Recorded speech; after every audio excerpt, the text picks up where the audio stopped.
Hiya guys, I'm at home and then obviously I didn't video the vaccination table only because I had quite a lengthy conversation while I was in there.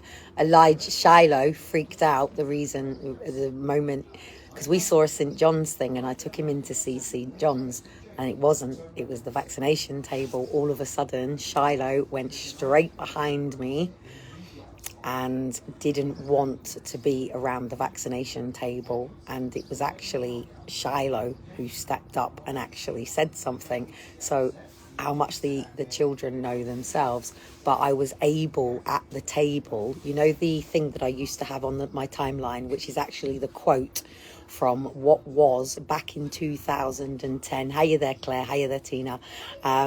Tina's sending me something. I think I'm getting a new cap. I don't know to see what my cap's got on, but let's see. Tina, don't tell me. And on around the 4th of June, I will have a new cap to put on. And because it's coming from Tina, let's see what cap's going on my hat. I've been trying to decide what to put on the back. There's obviously Step Up Britain is working, it's moving. I may not have a big fucking organisation, but let's just say the council set that up today for a reason, to vaccinate people, and they didn't go to the vaccination table. They all stood next to me.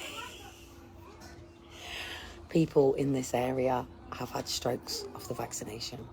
They are trying to explain to their doctors they are now sick, and the doctors are not listening. I will be going around, and when people are ready to speak, not everybody wants to be public. People want a private life. They don't want to have to raise awareness. They don't want to have to put their head above the parapet. But straight away, the tables, as I photographed them and put them up. So I was down at the other side of the hub, another side that I don't show you. And it basically, what they're doing is they're taking the buildings down and they're redesigning it. So it was all the property developers down there today. And the funny thing is people knew my name, and my answer to that was, you know my name, but do you know my message? My name is irrelevant. It's my message that is important. And these people need to understand that from top, middle and bottom, that what they're doing, what they think is in the best interest of children, which was coined by Hitler. And I managed to have a conversation with everybody today that there are 3 laws that were created during the time of World War III. And those 3 laws are the reason that put all your children with other people in. And I'm still working on it. So I know there's people on the website who all go, Kelly doesn't know the system. I've been in foster care. I know this system. Oh, thank you. I've been in the foster care world since I was 15, and I've known of the foster care world since I was much younger. I chose to do my psychology degree because I was sick and tired of what we now know to be called LAC meetings, looked after children, and unnecessary medical examinations. And what I have been trying to explain to people, hiya there, Katie Ann, hiya there, Debbie, what I've been trying to explain to people, I know gang rape. I know what it feels to be pinned down and gang raped, not by men, by boys and a girl, okay? I know what it's like to have an uncle in your family who is sexual towards you, and you're trying to tell everybody this isn't happening, and they don't believe that that person would cross that line and cross that boundary. I know what it feels like to be diagnosed with a condition that you're told is incurable, and you've got to learn to live with this. I am a child who was not loved and nurtured by her mother because my mother was 16. She was battered. She was put down. She was told how she would never be fit to be a mother. She was told how all teenage mothers were treated back then. I know what it's like to not be put on the breast of your mother and then have your grandparent. I don't know what the system involvement was back then, but I do know what it's like to have your mother and father separate when you're 3, and I know what it's like to live with a step-parent. I also know what it's like to live with a stepmother, and I also know what it's like to then lose that stepmother and have a new stepmother. I also know what it's like to have another stepfather. I know what it's like to have another stepfather who's amazing, loving and inspiring. And I also know what it's like to have a stepfather who was part of the development of AI and all of the computer struggles that swell his adnadella that caused him to put a cord around my mother's neck and drag her upstairs because my mother didn't accept the transition of what was going to be happening with credit cards and robots, and my stepfather knew, and he lost it. I know what it's like to have my own ankle twisted. I know what it's like to also be in a relationship with somebody who is so insecure that it's men, that they will physically beat you to the point, this is Aaron and Faith's dad, that they will physically beat you up to the point that your back of your hand is 10 times the size of your hand because you've had your hands over your head taking every punch and every kick. I know what it's like to be on the streets. After Aaron and Faith were taken, I was kicked to the streets. I know what it's like to be out there, having to literally find somewhere to go to the toilet, somewhere to change your Tampax, somewhere to have a shower, somewhere to go in. But I also know what happens to a lot of homeless people that don't have parents and families. I know about what goes on in prisons as well. I know the prison world from the age of, I can't remember, but my Uncle Sam, as you know, served 9 years of a life sentence for murder that he didn't commit. And I was that child that used to take everybody's polystyrene coffee cups and write SAMHILISINNOCENT, stacking them up and then putting them all in front of all of the guards as we would leave. I also know what it's like to be that kid that carries the drugs in her teddy in there and has to hand them over and kick off if anybody grabs her thing. It's what happens in prisons. I also know within prisons that prisoners at the moment are in what's called Fight Club, and they get thrown into a cell while there's videos going on the dark web, while people are fighting for who is the strongest within the prisons. I also know that homeless people go missing and are used as trial examples.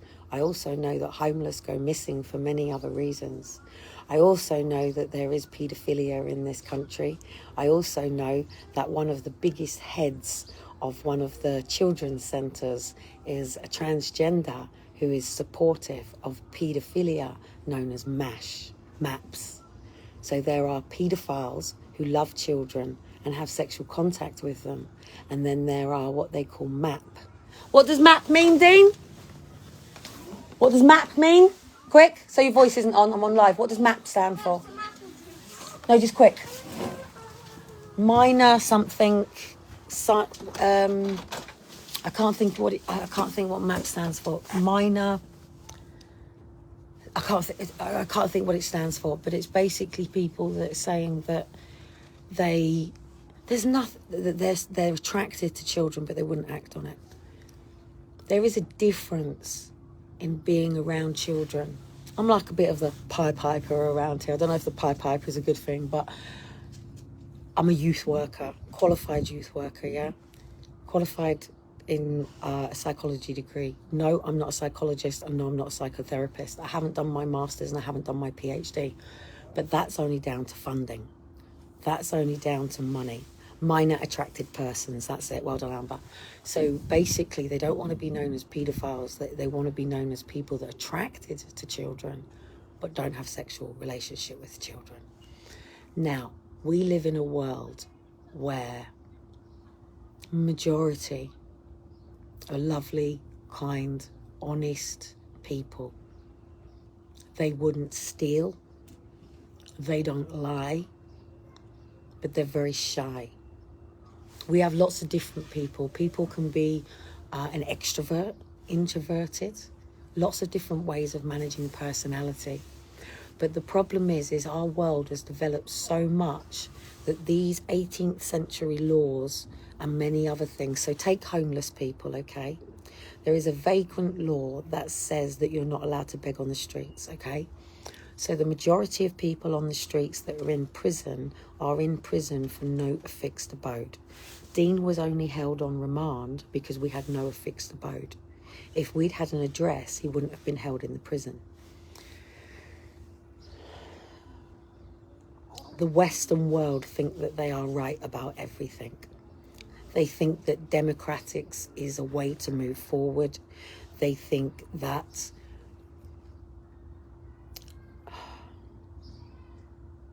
the Bible didn't say that we had to go and be slaves for 5 days of the week. And do you get a prize for knowing what MAP means? Multi-agency something in another world. So hang on a minute. So what is MAP in another world? Hang on a minute. In the other world, it's a double P. Multi-agency something, I can't remember. You're asking me, please remember, I am not scripted. Please remember, there is not somebody with a keyboard in front of me and a camera and a cue. Please remember, I'm not reading from a script. I'm talking from the heart. I'm talking from somebody who understands that when somebody comes up to you, say I'm walking down a dark alley and someone comes up to me and grabs me, yeah? You either fight or flight. You either go as a rabbit trapped in headlights, but what you don't do, and what some people are doing, and they don't understand why they're doing it, is they're taking their clothes off and laying down and taking it. And that's because a lot of people, do you know why a lot of people, do you know why I know I'm what's called an innocent person, yeah? I'll put my head against the parapet, yeah? People who hide behind accounts, people who use fake accounts, they usually don't want somebody to find something out about them, and they hide in the shadows. I'm not in the shadows.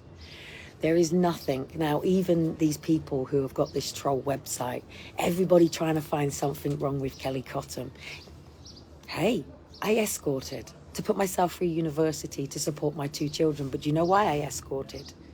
Because I had the Department of Working Pensions come in and do me for going to the gym, taking my physio out of the hospital, because they only treat me as a hospital for emergencies, not rehabilitation and not management. And that's what we have gyms for. You even get a doctor's prescription to go to the gym. But hey, when people see Kellie Cotton, oh, fuck, I've just twicked my knee. Right, oh, by the way, my shoulder's not back in. You know, the other morning when I did that video and I went, oh, my shoulder's not gone back in. My shoulder's still not back in.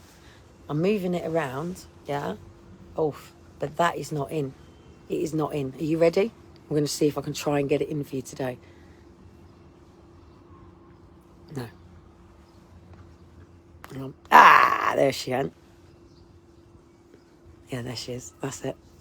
Now she's in, right?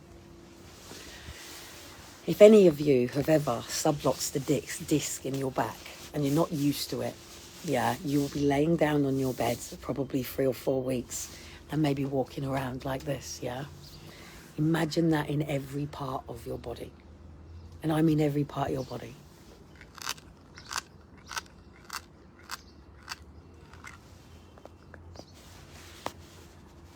Yeah, every part of your body, apart from my brain. Okay? Apart from my brain. My brain is the only thing that is not made of collagen. Your entire body is made of collagen. I am in decimals of pain right now. If you are a woman and you understand stages of labour, then I would be screaming with gas and air, pethidine and everything right now. But I live and walk around with that absolutely every day of my life. The conversations that I've had with them today, I spoke to the carers and I said, but the problem with social care is if I was an alcoholic, then people would sit down with them and say, right, well, around Christmas, it's going to be a bit difficult for Kellie, okay? But people don't understand trauma. And we have all of these different labels. Borderline personality. Borderline personality basically means that there is a gap in your confidence. It means that you are so passionate and you are so full of talents and skills, but your confidence doesn't match that. Or the fact that you haven't even identified these skills and tools within you, but you know that you're worth so much more. But then we go into borderline personality. Then we go into all of these other different labels, all designed by the DSM-5, created by a Canadian paedophile. It's entrapment. How do you get hold of a child? Someone walks up to me now. Oh, your boys are really cute. Can I fuck them tonight? What? What? Did that person just say that to me? Like, seriously, one, keep that energy away from my little boys, yeah? Like, seriously, I'm starting to rage at the thought of anyone even coming at my children like that, yeah? But unfortunately, there are parents in the world that would say how much? How much? How much for my child? Unfortunately, there are people in the world that actually have children for the intentions to rape them. We need people in this world that step on it and go, excuse me, love, I'm taking the fucking cover off this shit. You ain't fucking doing it. This ain't going on behind closed doors. We're not allowing it. Because people like me and many other therapists, coaches, trainers, psychotherapists, psychologists are dealing with too much trauma. And you can deal with it on one side. But what about the fact that there are too many people who have had counselling and trauma for childhood sexual abuse, but we're not willing to accept that this is happening? The moment I played Exposure Don't Take My Child to the carers, they could not watch it. They could not get past the first few seconds. People don't want to hear it. But they're going to have to when you all start writing out your pain. And I can't do this for you. Only you can do this. I can't help any person in any way, shape or form. Only Jesus can save your soul, and only you can truly do this for yourself. All I can try to do to you is say, her husband's sitting in prison, mate. If that was my husband, he wouldn't be sitting in prison. Neither of us are married. Now they're talking to each other. He will be deported. But do you think that they give a damn? They'll just say, yeah, but he's a stepfather.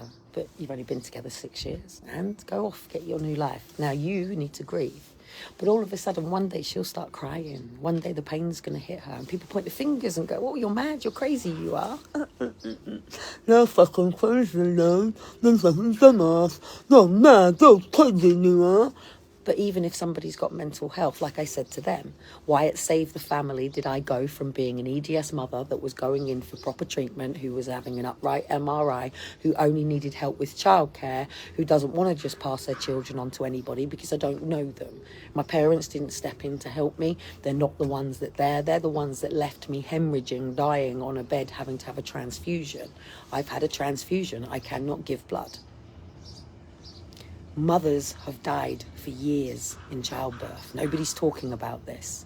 Nobody's talking about the amount of fathers that were given a baby that put them in other families, handed them off to the maid, raised by other people because their men had to go to work. I have so much to say, but everybody takes little bits of what they think they want to know and they misconstrue it and then they attack me. I nearly didn't go today. It took me a long time to go. I didn't actually even go down until the last hour in the end. Reason being is because I've had a mum up here, or grandmother up here, say to one of the kids that follows me around to stay away from that because they read the website. So the website is now affecting me in my hometown. So the next time we move, nobody's going to know where we are.